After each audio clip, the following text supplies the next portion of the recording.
My father-in-law is a farmer. This is one of his peach trees, and he says that when you're pruning a peach tree, you want gaps big enough in the peach tree that you can throw a chicken through them. And I don't know if that's just him or that's a thing that people say a lot, but it makes me think about business and the profit margin you're looking for when you're looking at an accounting firm usually, because that's primarily what I deal with. But when you're looking, oh gosh, that might have been a chicken. Oh, that's probably why. Maybe they used to have chickens. Anyways, when you're looking at a firm and you're looking at buying it, a lot of times people are throwing around two basic accounts of what the general profit is. One is SDE, seller's discretionary earnings, and one is EBITDA. EBITDA is often used in bigger companies. Seller's discretionary earnings is more commonly used in a situation where you have like one owner operator and another owner operator is coming to the equation to replace the initial one. So that owner operator in that context just means somebody who owns the business is also doing the work and running it day to day. So SDE, seller's discretionary earnings, is a perfect thing to be considered when you're stepping into the shoes of the seller. So if I'm one buyer, I'm buying 100% owned company, I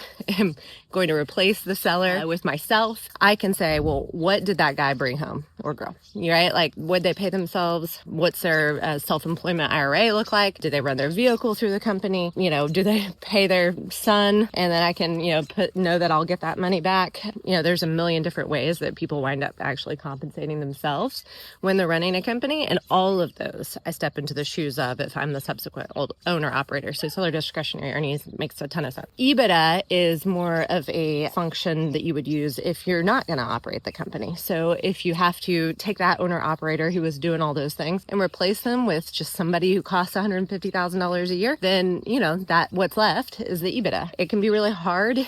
That sounds so simple, right? You just replace the owner operator with somebody who costs $150,000 a year. That is super challenging in practice because people don't really run businesses like an owner unless they are an owner. So having somebody who can replace an owner usually takes more than one person in my experience. But if you're replacing one owner operator with the other, seller discretionary earnings makes sense. If you're buying a business, you've already got a job and you're running it fully as a investment vehicle, you're going to be managing it remotely while everybody else does the work. That's more of an EBITDA consideration. Where it gets tricky is where you have three owner operators and one person buying it.